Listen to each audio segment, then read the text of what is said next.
오늘 함께 나눌 말씀은요, 빌립보서 말씀입니다. 빌립보서 1장 1절로 11절까지의 말씀입니다. 1절부터 한 절씩 교독하겠습니다. 그리스도 예수의 종 바울과 디모데는 그리스도 예수 안에서 빌립보에 사는 모든 성도와 또한 감독들과 집사들에게 편지하노니,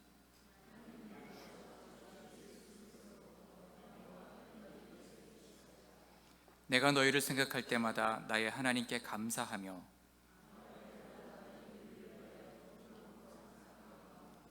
너희가 첫날부터 이제까지 복음을 위한 일에 참여하고 있기 때문이라.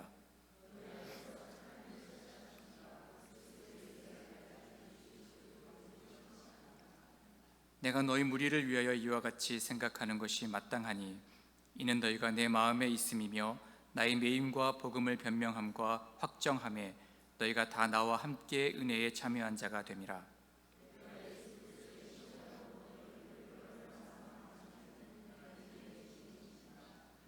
내가 기도하노라, 너희 사랑을 지식과 모든 총명으로 점점 더 풍성하게 하사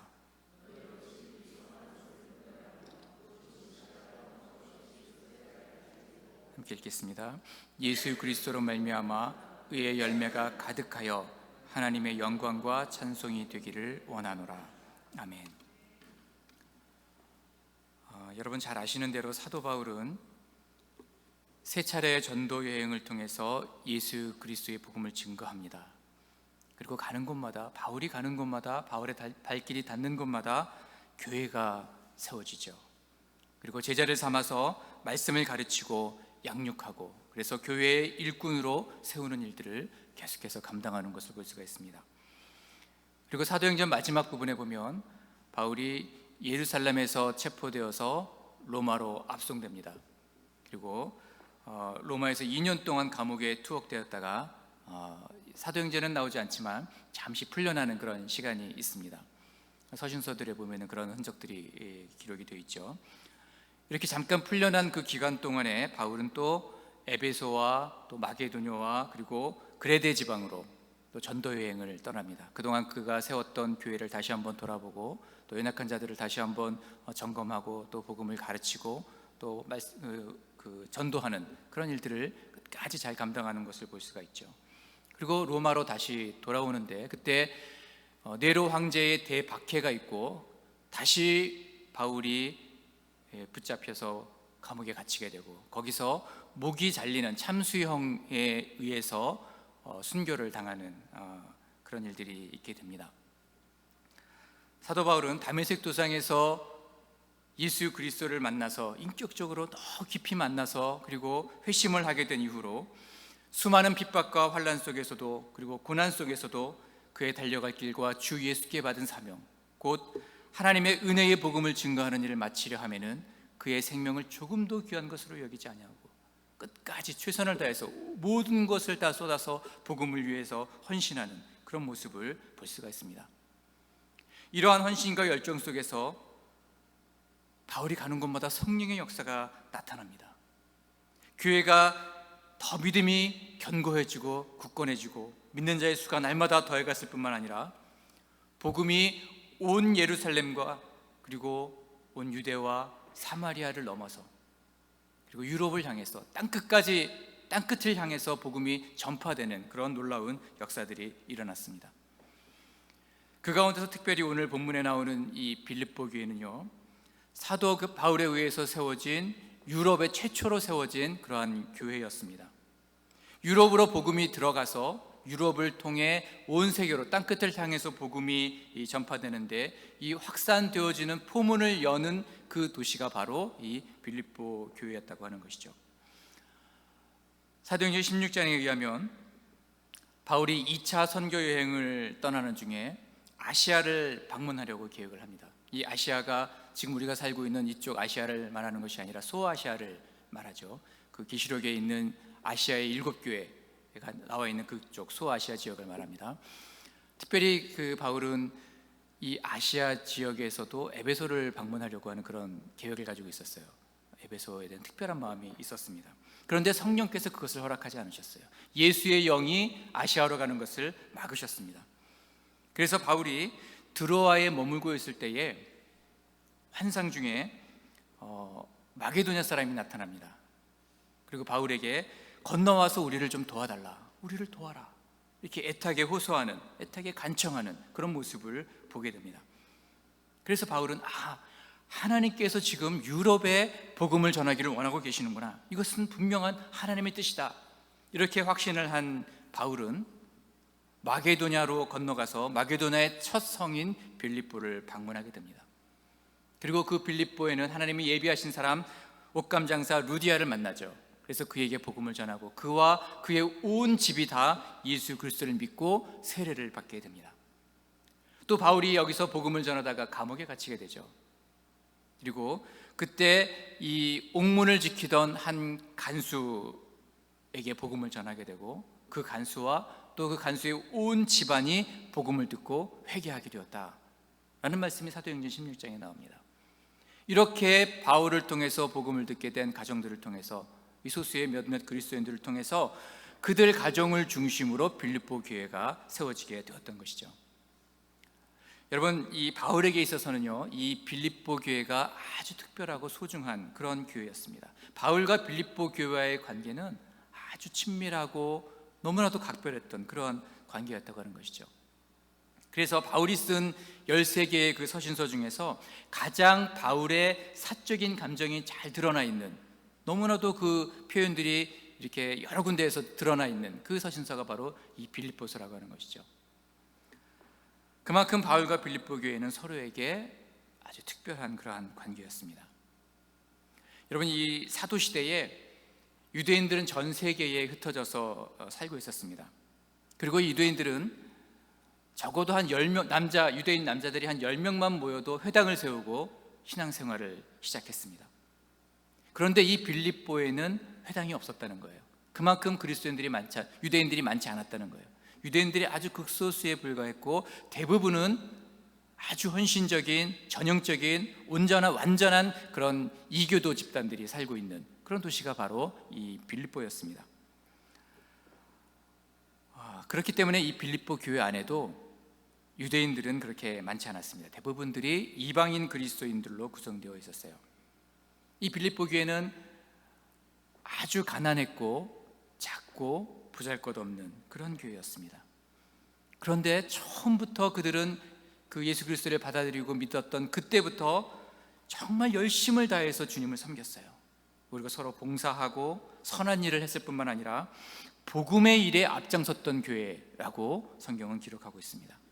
그 후로도 바울과 꾸준히 깊은 관계를 맺고 서로 서신이 오고 가고 또 바울의 사역을 돕는 헌금을 보내고, 이렇게 빌립보 교회 성도들은 바울에게 있어서 매우 헌신적이었습니다. 그래서 바울은 이 빌립보서에서 이 빌립보 교인들을 향한 그 감사가 얼마나 깊고 또 뜨거운지 그것을 여러 차례 표현을 하고 있습니다. 그래서 이 빌립보서의 별명이 하나 있는데 그것은 기쁨의 서신이다라고 부르는 거죠. 바울이 빌립보 교인들을 생각할 때마다 너무나 기쁨이 충만했기 때문에 곳곳에서 이 기쁨을 표현한 구절들이 많이 나와 있어요. 그래서 4장밖에 되지 않는 이 빌립보서에 4장으로 이루어져 있는 이 빌립보서에 기쁨이라고 하는 단어가 16번이나 등장할 정도로 바울은 아주 기쁨으로 가득 차 있는 그런 모습을 볼 수가 있습니다. 그런데 여러분, 지금 바울이 처해 있는 상황은 어느 누가 봐도 전혀 기뻐할 수 없는 그러한 상황에 처해 있었다고 하는 것이죠. 지금 바울이 어디에서 이 서신을 쓰고 있는가 하면 로마의 그 감옥에 갇혀 있는 그런 상황 속에서 바울이 이 편지를 보내고 있습니다. 어느 누가 봐도 기뻐할 만한 이유를 하나도 찾을 수 없는 그런 상황 속에서 바울이 지금 이 편지를 쓰고 있어요. 그런데 바울은 너무나도 기쁨으로 충만해서 이 편지를 쓰고 있는 것을 볼 수가 있습니다. 그럼에도 불구하고 바울이 이렇게 기쁨으로 충만할 수 있었던 이유는 바울은 스스로를 감옥에 갇힌 자로 여기지 않았다는 거예요. 지금 자신의 그 처해져 있는 그 상황, 그것만 바라보고 나는 감옥에 갇혀 있는 자다 이렇게 여긴 것이 아니라 나는 그리스도 예수 안에 있는 자다 라는 것을 잊지 않았다는 것입니다. 오늘 본문 1절 말씀을 보시면 그리스도 예수의 종 바울과 디모데는 그리스도 예수 안에서 빌립보에 사는 모든 성도와 또한 감독들과 집사들에게 편지하노니 이렇게 기록하고 있습니다. 여러분, 바울은 지금 그의 육신이 어디에 속해 있느냐, 내가 지금 어떤 상황과 어떤 환경 속에 있느냐, 이것보다도 더 중요한 것이 무엇인지를 알고 있었다는 거예요. 나의 영이, 지금 내 영혼이 어디에 속해 있느냐, 내 영혼이 예수 그리스도 안에 있다, 이것이 더 중요하다는 것을 알고 있었다는 것이죠. 그는 지금 자신이 감옥에 갇혀 있느냐, 감옥 밖에 있느냐, 감옥 안에 있느냐, 이게 중요하지 않다는 거예요. 자신이 처해 있는 그 상황과 상관없이 나는 그리스도의 종이요, 지금 나를 잡아 가둔 그러한 로마 군인들의 종이 아니라 나는 그리스도의 종이요, 나는 그리스도 예수 안에 있는 자다 라는 것을 분명히 했다는 것입니다. 육신의 눈으로 보면 감옥 안에 있는 자지만, 그러나 영의 눈으로 보면 그리스도 예수 안에 있는 자라는 것입니다. 그는 너무나도 분명한 영적인 정체성을 가지고 있었어요. 지금 내 신세가 어떤 신세인가, 그거 한탄하는 것이 아니라 내 영혼이 지금 그리스도 예수 안에 있다, 이것을 주목하여 보았다고 하는 것이죠. 그렇기 때문에 그는 감옥에 갇혀 있다고 하는 그 사실에 지배당하지 않았습니다. 현실에 묶여서 실망하고 좌절하고 포기하지도 않았습니다. 그는 감옥에 갇혀 있지만 어느 때보다도, 그 어느 누구보다도 자유로운 사람이었습니다. 주는 영이시니 주의 영이 있는 곳에는 자유함이 있느니라. 그는 예수 그리스도 안에 있었기 때문에 그 어느 누구보다도 깊은 그 자유함을 느낄 수가 있었다고 하는 것이죠. 우리 찬송 중에 이런 찬송이 있죠. 높은 산이 거친 들이 초막이나 궁궐이나 내 주 예수 모신 곳이 그 어디나 하늘나라. 내가 초막에 있든지 궁궐에 있든지 그게 중요한 게 아니에요. 내 주 예수가 내 안에 있다면, 내가 주님 안에 있고 주님이 내 안에 있다면 그곳이 어디든지 간에, 어떤 상황에 있든지 간에, 어떤 환경 가운데 있든지 간에, 어떤 문제에 직면해 있든지 간에 그곳이 하늘나라가 될 수 있다 라고 우리 믿음의 선배들이 고백하고 있는 것이죠. 심지어 감옥일지라도 내 주 예수 안에 있다면 그곳이 바로 천국이라고 노래하고 있습니다. 여러분, 바울은 주님 안에 있는 기쁨으로 충만했습니다.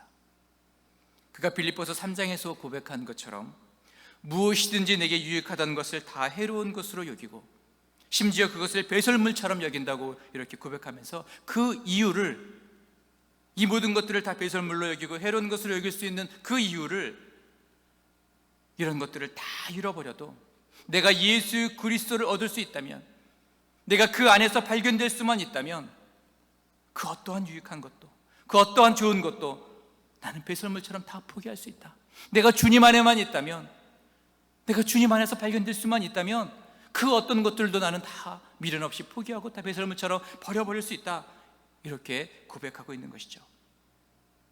여러분, 바울은 예수 그리스도 안에 있는 것이, 그 주님으로부터 흘러나오는 그 은혜와 평강을 누리며 사는 것이 얼마나 기쁘고 그것이 얼마나 나에게 평안을 주는 것인지를 너무나도 잘 알고 있었기 때문에, 그래서 모든 환경을 뛰어넘어서 기쁨으로 충만할 수 있었다고 하는 것입니다. 이러한 축복이 여러분 가운데도 함께 하시기를 간절히 바랍니다.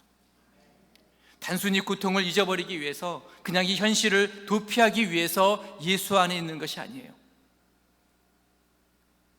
문제는 그냥 여전히 문제대로 있고 여전히 아프고 힘들지만 최면을 걸어서 예수 안에 있어서 그것을 잊어버리려고 노력하는 것이 아니라는 거예요.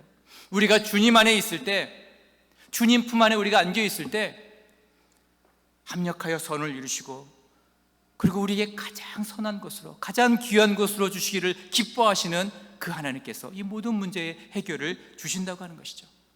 우리가 주님 안에 있으면, 주님 품 안에 머물러 있으면 내 뜻이 아니라 하나님의 뜻이 이루어지는, 그래서 결국 승리를 우리가 얻을 수 있게 된다는 것입니다.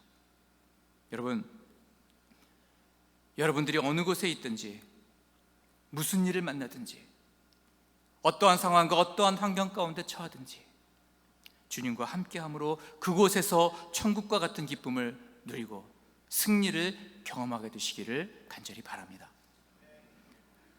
바울이 기뻐할 수 있었던 또 한 가지 이유가 있는데요, 그것은 빌립보 교회 성도들 때문이었습니다. 우리 3절부터 5절까지의 말씀을 다 같이 한 목소리로 같이 읽겠습니다. 내가 너희를 생각할 때마다 나의 하나님께 감사하며 간구할 때마다 너희 무리를 위하여 기쁨으로 항상 간구함은 너희가 첫날부터 이제까지 복음을 위한 일에 참여하고 있기 때문이라. 아멘. 여러분, 사도 바울은 빌립보 교인들을 생각할 때마다 그냥 생각만 해도 하나님께 감사하게 된다는 거예요. 그냥 지금 감옥에 갇혀 있지만 그들을 생각하면 나도 모르게 입에서 그 미소가 피어오르게 되고 너무 감사해서 견딜 수가 없는 거예요. 그들을 위해서 기도하는 것, 그들을 위해서 중보하는 것, 그거 자체가 자신에게 기쁨이 된다고 바울은 고백하고 있습니다. 바울의 감사와 기쁨의 그 근거는 5절에 기록되어 있는 대로 첫날부터, 즉 바울이 처음 복음을 전했던 그날부터 또 이제까지, 지금 바울이 로마 감옥에 갇혀 있는 그 순간에도 그들이 복음을 위한 일에 참여하고 있기 때문이다 라고 말하고 있습니다. 그들은 처음 복음을 받아들였을 그때부터 이 복음에 참여했대요. 이 복음의 기쁨이 얼마나 크고 기쁜 놀라운 것인지를 알았고, 이 복음의 위력이, 능력이 얼마나 강력한 것인지를 알았고, 그래서 복음을 위해서 헌신하는 그 일을 처음부터 지금까지 쉬지 않고 그 일들을 감당하고 있었다는 거예요. 그것이 바울에게 너무나 큰 기쁨이 되었다는 것이죠. 여러분, 바울이 열심을 다해서 복음을 전해서 그들을 회심시키고 또 말씀으로 양육하고 가르치고 기도해왔던 이 빌립보 교인들이 바르게 잘 성장해 왔다는 거예요. 그 소문을 바울이 듣게 된 거예요. 그들이 복음을 받을 때부터, 처음 믿을 때부터 그 복음의 감격을, 그 복음의 기쁨과 그 감격을 알고 있었다는 거예요. 그들이 만난 예수님, 그들이 바울을 통해서 들었던, 경험했던 그 십자가, 그들이 들었던 그 복음의 기쁜 소식, 그것을 증거하는 일에 헌신해서 너무나도 잘 감당하고 있었기 때문에 바울이 기뻤다는 거예요. 제자가 될 뿐만 아니라 제자를 삼는 자로, 복음을 들은 것으로 끝난 것이 아니라 복음을 전하는 자로, 복음의 일꾼으로 아름답게 쓰임받고 있는 그 모습을 볼 때에 바울이 얼마나 감격스러운지, 그것 때문에 바울은 감옥에 있는 것이 눈에 들어오지 않아요. 이 빌립보 교인들을 생각할 때마다 감사와 기쁨의 고백을 하게 된다라고 고백하고 있는 것이죠. 여러분, 사역자로서 본인이 사역했던 그 교회가 든든하게 세워져 가고 있다, 너무나도 아름답게 그 교회가 성장하고 있다 라는 그런 소식을 듣는 것처럼 행복한 것이 없습니다. 아직도 젖이나 먹고 있고, 아직도 어린아이처럼 10년이 지나도 새신자처럼 초보적인 단계에 머물러 있는 것이 아니라 어느새 자라서 주님을 닮아가고 있는 그런 모습을 보게 되면 그동안 들였던 그 수고가 하나도 아깝지 않고 온 열정을 다 쏟아부었어도 피곤하지가 않아요. 제자 훈련을 시키고 힘을 다해서 양육하고 눈물로 붙들고 기도하고 함께 금식하고 했던 그런 성도들이 기둥 같은 일꾼이 되어서 교회를 지키고 아름답게 교회를 섬기고 있다, 그 소식을 들으면 여러분 얼마나 감격스러운지 모릅니다. 근데 반면에 떠났던 그 교회가 여러 가지 많은 어려움을 겪게 되고 갈라지고 성도들이 떠나고 이런 소식을 들으면 너무너무 슬프고 가슴이 아프고 하나님께 너무너무 죄송해요. 근데 바울은 지금 빌립보 교회가 이렇게 아름답게 성장하고 있는 모습을 보면서 그 기쁨이 충만했다, 감사가 넘쳤다라고 성경은 기록하고 있습니다. 여러분, 이런 경험을 해보신 적이 있으십니까? 내가 전도해서 예수님을 알게 했는데, 내가 예수님이 누구인지를 전했는데 그 사람이 예수님을 너무나도 사랑하게 되고 믿음의 뿌리를 잘 내릴 뿐만 아니라 복음의 일꾼이 되고 교회를 아름답게 섬기는 그런 모습을 볼 때에, 그들이 공동체를 세우는 그런 일꾼이 되는 것을 볼 때에 여러분, 이 바울처럼 이렇게 기쁨과 감격이 넘쳤던 여러분 그런 경험을 해보신 적이 있습니까? 마른 막대기 같았던 그 내 목원들이 목장을 통해서 서로 마음을 열게 되고 그 닫혀있던 그 강팍했던 마음들이 녹아지게 되고 서로의 연약한 것들을 드러내고 또 그들이 이 목장을 통해서 믿음의 싹이 나게 되고 잎이 나고 아름다운 열매를 맺게 되고 또 다른 사람을 돌보며 세우는 일들을 감당하고 있을 때 여러분, 그것이 얼마나 기쁘고 감사한 일이겠습니까? 여러분, 바울처럼 영적인 자녀를 품고 있는 영적인 아버지, 또 영적인 어머니가 되시기를 바랍니다. 여러분, 그 기쁨은 경험해보지 않은 사람은 알 수가 없습니다. 어떨 때는 그 너무나도 기뻐서 하나님, 다른 상급은 필요 없어요. 이 열매를 보는 것 자체가 내게 상급이에요. 하나님 감사해요. 이 기쁨이 넘쳐나게 된다는 거예요. 여러분, 영적인 어미로, 영적인 아비로 사도 바울처럼 이렇게 서가는 그런 여러분들 되시기를 간절히 바랍니다. 7절에 바울이 너희가 내 마음에 있다 이렇게 고백하고 있죠. 사도 바울 마음속에 빌립보 교인이 한시도 떠난 적이 없대요. 너희가 내 마음속에 있다 이렇게 고백하고 있습니다. 여러분, 이 고백처럼 누군가를 여러분 마음속에 품고 돌보고 가르치고 기도하는 여러분들이 되시기를 바랍니다. 또 8절 말씀처럼 예수 그리스도의 심장으로 뜨겁게 사모하고 기도하는 그런 영적인 어머니, 영적인 아버지가 되시기를 간절히 바랍니다. 여러분들이 목자라면 내 목원들을 위해서, 또 항중 직분자들이시라면 온 교인들, 성도들을 위해서 누군가 품고 기도하고 중보하는 그러한 영적인 그리스도의 심장을 가진 여러분들이 되시기를 간절히 바랍니다. 그래서 하나님께서 내게 맡기신 그 영혼들이 11절 말씀처럼 예수 그리스도로 말미암아 의의 열매가 가득하여 하나님의 영광과 찬송이 되는 그런 기쁨을 맛보게 되시기를 간절히 바랍니다. 마지막으로 바울이 빌립보 교회를 생각할 때마다 기쁨이 넘쳤던 이유는 바울이 빌립보 교회를 향한, 또 빌립보 교회가 바울을 향한 그 공동체 안에서 이루어지는 사랑 때문이었습니다. 바울은 매를 맞고 그리고 감옥에 갇혀가면서도 생명을 걸고 복음을 그들에게 전했습니다. 목숨을 걸고 전한 그 빌립보 교회 안에 그 교회가 세워져 가고 그 이후에도 끊임없이 이 바울은 그들을 위해서 기도하고 중보하고 늘 빌립보 교인들을 마음속에 품고 그렇게 사랑했어요. 일방적인 짝사랑이 아니었습니다. 빌립보 교인들도 사도 바울을 마음속에 품고 늘 기도하고 있었고, 바울이 옥에 갇혀 있을 때에 헌금을 걷어서 또 에바브로디도를 보내서 그를 돕게 하고, 바울이 사역할 때마다 헌금을 걷어서 그 사역에 같이 돕는 자가 되고, 이렇게 서로 사랑이 오고 가는 그런 일들이 있었다는 거죠.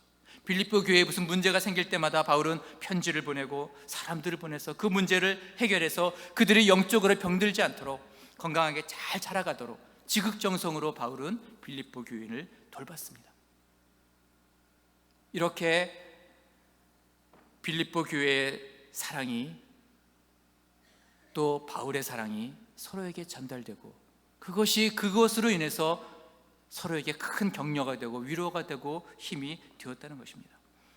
여러분, 바울이 감옥에 갇혀 있었어도 그가 눈을 감으면 눈물로 기도하고 있을 빌립보 교인들이 선명하게 떠오릅니다.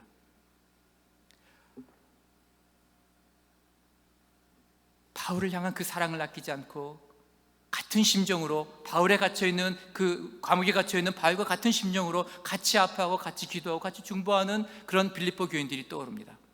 그럴 때마다 바울은 다시 한번 마음을 굳게 잡게 되고 용기를 내도록 그렇게 만들었습니다. 여러분, 이것이 진정한 공동체의 모습이에요. 주님이 원하시는 공동체가 바로 이런 모습입니다. 홀로 있으면 넘어질 수밖에 없어요. 고통의 긴 터널을 통과할 수 있는 힘이 우리에게 없습니다. 그러나 함께 있어서 함께 기도하고 함께 울어주기만 해도 함께 격려하고 함께 위로해 줄 수 있는 그런 공동체가 있을 때에 공동체 안에서 역사하시는 그 강력한 성령의 역사가 나타나게 된다는 것입니다. 그것이 우리의 연약함 가운데서 강함을 입게 되는, 고통 가운데서 그 고통을 견디게 해주는 그런 원동력이 된다고 하는 것이죠. 두 사람이 한 사람보다 나음은 그들이 수고함으로 좋은 상을 얻을 것입니다. 혹시 그들이 넘어지면 하나가 그 동물을 붙들어 일으키려니와 홀로 있어 넘어지고 붙들어 일으킬 자가 없는 자에게는 화가 있으리라. 또 두 사람이 함께 누우면 따뜻하거니와 한 사람이면 어찌 따뜻하랴. 한 사람이면 패하겠거니와 두 사람이면 맞설 수 있나니 세 겹줄은 쉽게 끊어지지 아니하느니라. 여러분, 이것 때문에 주님께서 우리에게 공동체를 주신 거예요. 이것 때문에 교회를 주신 거예요. 이것 때문에 가정을 주시고 이것 때문에 목장을 주셨어요. 우리를 홀로 놔두지 아니하시고 서로의 입술을 통해서 하나님의 음성을 듣도록, 서로의 손길을 통해서 하나님의 위로의 손길을 경험할 수 있도록, 같이 중보하고 같이 아파함으로 인해서 그 고통이 줄어들 수 있도록, 그래서 해결될 수 있도록, 하나님의 뜻을 발견해 나갈 수 있도록, 흔들리지 않고 이것 때문에 넘어지지 않고 다시 일어설 수 있도록 같이 붙들어주고 같이 이 위기를 극복해 나갈 수 있는 그 힘이 바로 공동체 안에 있다고 하는 것이죠. 사랑하는 성도 여러분, 이제 말씀을 마치면서 여러분, 사도 바울처럼 저와 여러분들에게도 날마다 기쁨이 충만하기를 소원합니다. 그리스도 안에 있기를 몸부림치면서 내가 한 발자국이라도 그리스도 밖으로 나가지 않도록, 내가 감옥에 들어가고 감옥에 나가고 이게 아니라, 내 문제가 해결되고 그 문제가 떠나가고 이게 아니라 내가 주님 안에 있기를 몸부림치는, 그래서 주님 안에서 그 기쁨이 충만해지는 그런 경험이 저와 여러분들 가운데 있기를 바랍니다.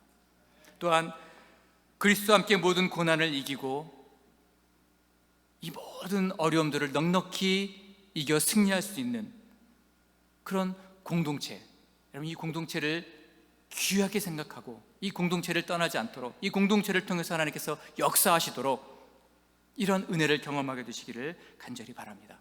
뿐만 아니라 그리스도의 심장으로 여러분, 영혼들을 품고 내 가족들을 품고 자녀들을 품고 우리 사랑하는 성도들을 품고 복음을 알지 못하는 잃어버린 영혼들을 품고 열방을 품고 이스라엘을 품고, 그렇게 그리스도의 심정으로 누군가를 품고 있음으로 인해서 또 주님이 주시는 그 충만한 기쁨을 경험하시는 저와 여러분들이 되시기를 간절히 바랍니다.